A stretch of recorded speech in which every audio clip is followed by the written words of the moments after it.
Bonjour à tous, on est dans le module thread toujours, dans la partie 2. Normalement, vous avez déjà vu la partie 1 avec la cours sur la programmation asynchrone, et puis la partie 1, on mettait deux processus en parallèle. On l'utilise bien sûr en MicroPython sur ce type de carte. Ok, on utilise la bibliothèque thread. Alors qu'est-ce qu'on avait fait dans la partie 1? On avait mis deux corps, deux processeurs, deux cœurs de processeurs, un qui s'occupait de l'écran et qui récupérait des données globales et qui les affichait, un autre, le cœur 1, qui lui récupérait des données de capteur et les envoyait dans les variables globales. Ok, température et humidité, tout simplement. On avait besoin de deux I2C parce que les deux cœurs ne peuvent pas fonctionner sur le même I2C. Ça ne fonctionne pas. Ensuite, qu'est-ce qu'on avait encore besoin? Donc c'est pour ça qu'il y a plusieurs I2C, et pour ça qu'il y a aussi plusieurs SPI, etc. C'est fait pour ça. Donc aujourd'hui, on va s'intéresser un peu à la suite de comment on peut faire d'autres choses. Ici, vous vous avez rendu compte que les deux programmes sont complètement indépendants, hormis un détail important, c'est que les températures sont globales, ok, communes aux deux. Ça, si vous regardez, c'est super simple, très facile à utiliser.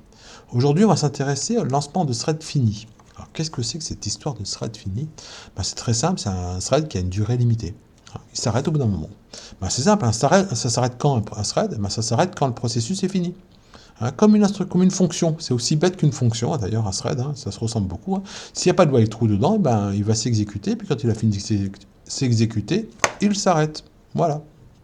Alors, c'est bien, pratique, parce que moi, dans mon corps principal, je vais pouvoir lancer plein de threads. Je vais lancer un thread rose, je vais lancer après un thread bleu qui fait autre chose, puis après un thread, je sais pas moi, une autre couleur encore, etc., ce que vous voulez.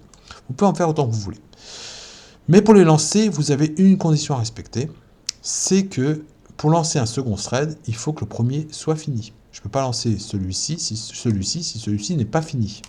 Et ça, c'est important, puisqu'on peut en lancer que deux sur ce type de carte. Alors, qu'est-ce qu'on va faire? On va pas faire un start new thread et puis terminer, ping, ici. On va écrire un try except erreur. Alors, OS erreur passe parce que si par hasard vous en lancez deux, il va se passer un phénomène très particulier, c'est OS erreur, le corps 1 est déjà utilisé. Donc, pour éviter ça, on fait ça. Et du coup, ça va marcher, il n'y aura pas de souci. S'il voit que le premier n'a pas fini, parce que vous n'êtes pas le maître du temps, ça c'est pas vrai, à aucun moment. Là, j'ai mis 5 secondes pour être tranquille. Mais ça, c'est un peu bizarre comme fonctionnement, quoi. Je ne vais pas faire attendre un processeur pendant 5 secondes, alors que, à ce moment-là, autant tout à faire dans le même processeur. Ça ne sert à rien de s'amuser à doubler les corps si, après, finalement, on s'en fout, on va attendre 5 secondes, quoi. C'est pas vraiment de super sens, ça. Donc, ce qu'on voudrait faire, c'est faire plein de choses en parallèle le plus possible.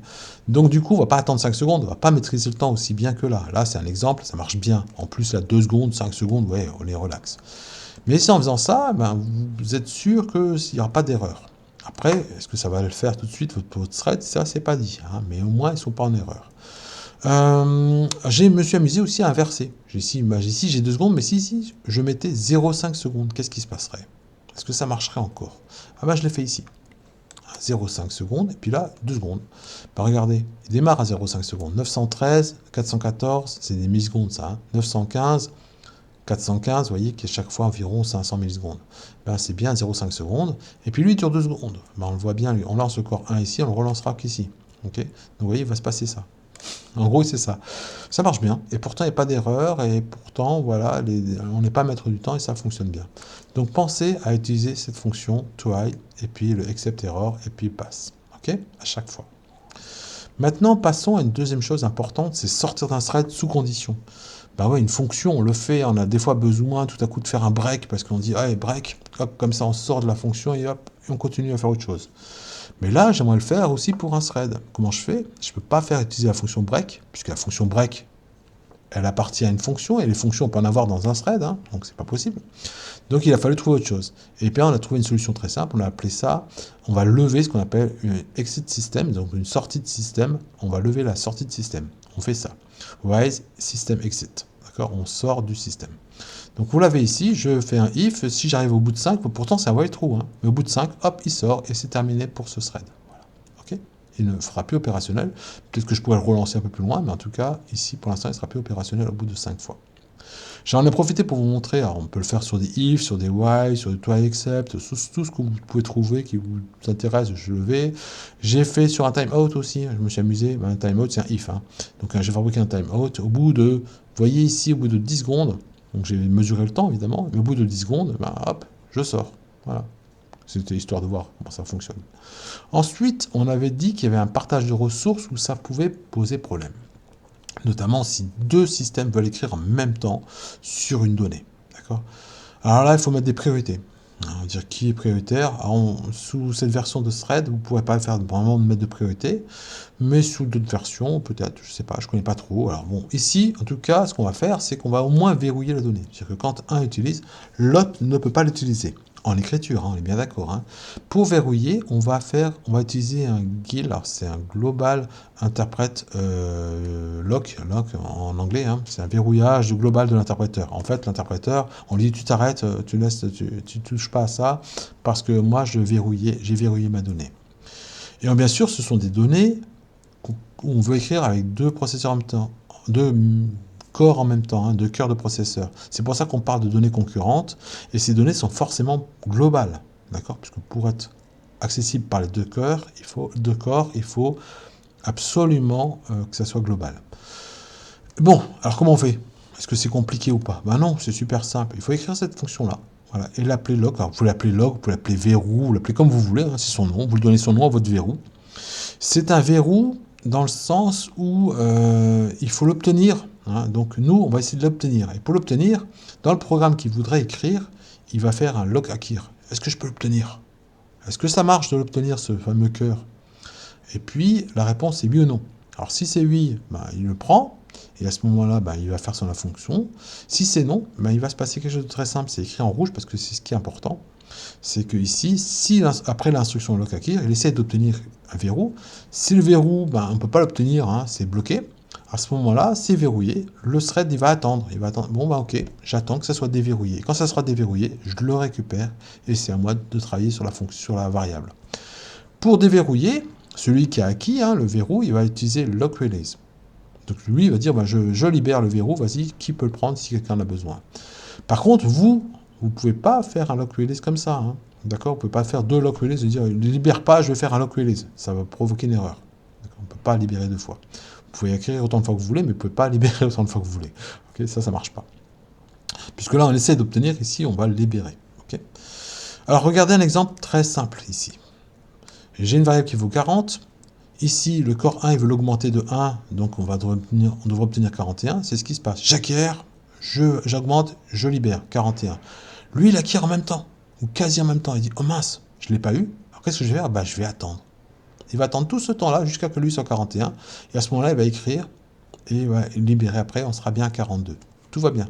On a augmenté de 1, on a augmenté de 1. Si je n'avais pas fait ça, regardez ce qui serait passé. On sera à 40, tous les deux vont l'acquérir, tous les deux lisent 40. Ils disent, ok, on a chacun, moi j'ai lu 40, moi aussi j'ai lu 40. Je fais mon écriture, j'écris 41, lui il dit, moi aussi je fais l'écriture, j'écris 41. Résultat, la globale serait 41 et ça marche pas. Voilà. La seule question qu'on se pose, mais c'est qui va arriver en premier là, ici hein ? Est-ce que c'est corps 1 ou est-ce que c'est corps 0 qui va arriver ? Ils ont l'air d'être en même temps là. C'est lequel ? Il y en a bien un qui sera avant l'autre, ça c'est clair. D'accord ? Ça peut pas arriver en même temps. On appelle ça une condition les race conditions, des conditions de course. Ça veut dire danger derrière. Ça veut dire que vous ne pourrez pas, et vous ne serez jamais, mais vraiment jamais, certain de lequel corps aura récupéré la donnée en premier. Alors ça peut poser problème, hein, c'est sûr. C'est un danger. C'est pour ça que ça peut être un danger. Dans la plupart des cas, on s'en fout. Hein, mais bon, parfois, ça peut être embêtant. Ce qu'on voudrait éviter, par contre, c'est ça, hein, c'est obtenir 41 alors qu'on aurait dû obtenir 42. Ça, par contre, c'est clair, on veut pas. Mais ça, bon, à la limite, qui arrive en premier, allez, on n'est pas à microseconde près, on s'en fiche un peu, voilà. Donc, beaucoup de cas, c'est pas gênant. Voilà. Il y a quelques conditions. Alors, on peut le faire, je crois, avec la bibliothèque thread de Python. Par contre, en micro-Python, j'ai pas trouvé comment faire pour gérer cette notion de race condition. C'est un peu tordu. Bon, comment on fabrique un thread, une race condition ? On l'a dit, on importe thread, mais on est en train de s'en servir. On fait un lock. Si vous voulez voir dans l'état où il est, vous faites ça, locked. Bon, est-ce qu'il est bloqué ou pas ? On voudrait savoir. Pour l'acquérir, lock, acquérir, et puis pour le release, relâcher. Ok. Ah, ce que je vous ai pas dit, c'est que la condition A ici, bien sûr, je parle pas de A, d'accord? C'est au moment où je bloque que je travaille sur une variable, ok? Donc lui, il sait pas. Hein, lui, il est bloqué parce que lui, on lui a bloqué. Mais quelle variable on utilise? Lui, il n'en sait rien, d'accord? Pour les distinguer, vous avez une solution hyper simple. Il suffit de fabriquer des logs différents. Donc moi, pour la variable A, j'utilise log 1, pour la variable 2b, j'utilise log 2, pour la variable C, j'utilise log 3, et comme ça, je suis tranquille. C'est-à-dire que quand lui il travaille et lui il travaille, lui il peut très bien travailler sur la variable A, pendant que lui travaille sur la variable B. C'est pas gênant, puisqu'on a mis des logs différents. D'accord? Donc c'est comme ça, c'est à ce niveau-là qu'on va pouvoir distinguer les noms des variables qu'on utilise. D'accord? Autre chose de super sympa, ça s'appelle les threads synchronisés. Alors la version que je vous ai donnée, elle est faite pour marcher. Donc vous allez dire, elle est un peu idiote cette version-là, et après je vous montre une version un peu moins idiote. Hein, mais vous voulez une version qui marche au départ. Donc j'ai un premier thread qui est ici, principal, qui se lance, et puis tout à coup je voudrais synchroniser. Je voudrais donc synchroniser, donc je fais un lock acquire, j'acquiert le lock, il s'appelle lock S du coup, pour S pour synchro, hein, parce que ce sera toujours le même. Il a beau changer de couleur, c'est bien toujours le même qu'on utilise. Ensuite, je fais un start new thread ici, je démarre ce thread, paf, on arrive ici. Et là, j'ai acquis celui-là, donc il va rester jusqu'ici, d'accord? Donc je requiers un deuxième. Je demande à avoir un deuxième. Et du coup, ah non, tu peux pas. Tu peux pas avancer puisqu'il n'y a pas eu de release. Donc bah, tu vas attendre. Et quand tu auras un release, eh ben, tu vas pouvoir continuer ton thread. Alors vous allez dire, ouais, ça a l'air de marcher ton truc. Il faut faire deux lock acquire et puis entre dedans, il faut lancer le truc. Mais à quoi ça sert de faire ça? On aurait très bien pu mettre toute cette partie ici rose ici. Donc, ça ne sert pas à grand chose. Ok, pour la démo, c'est juste une démo, ça marche, vous pouvez le tester. Maintenant, mais à quoi ça sert en vrai? Ben, en vrai, ça sert à ça. J'ai mis des petits points, du coup, ça marche moins mon programme, hein, bien sûr. Hein. Celui-là, je ne vous l'ai pas donné, mais je vous montre ici. Je commence à faire un truc. Je fais un truc. Blablabla. 3 petits points, je suis en train de faire un truc. D'un seul coup, je lance mon deuxième thread. Et je voudrais le synchroniser. Donc, je vais faire un lock acquire et ça. Vous voyez que ces deux lignes-là, c'est les mêmes qu'ici. Les deux premières. Ok? Je les fais ici. Et hop, c'est lancé.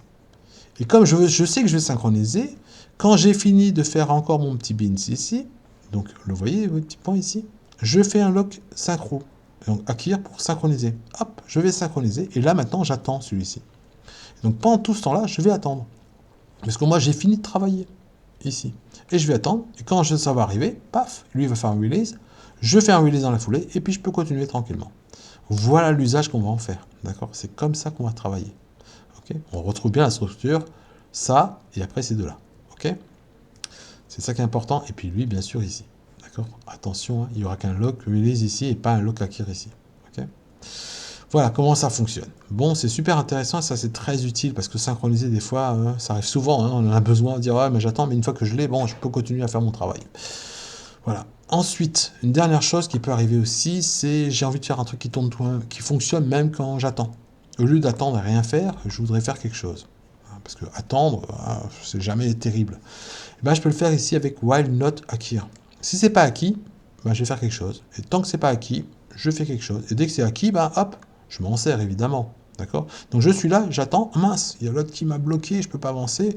Je vais pas attendre pour rien faire. Je vais faire quelque chose ici. C'est ça. C'est ce que je vais faire dans mon while not. Ici, j'ai incrémenté, mais je pourrais faire autre chose. Imaginez un moteur qui tourne. Hein. Vous ne voulez pas lâcher votre moteur qui tourne parce que c'est une commande de moteur pas à pas, il faut le faire tourner tout le temps. Mais que l'autre met 3 heures à répondre. On ne va pas attendre 3 heures pour qu'il tourne, on va faire tourner mon moteur pas à pas pendant ce temps-là. Et puis dès qu'il aura fini de travailler, hop, je peux enfin travailler et puis je continue ici. Ok? Voilà à quoi ça peut servir. Et ça aussi, c'est très utile. Hein. C'est pas un truc sans rien. Voilà, qui sont des cas concrets quoi, hein, de ce qu'on rencontre quand on programme avec Thread.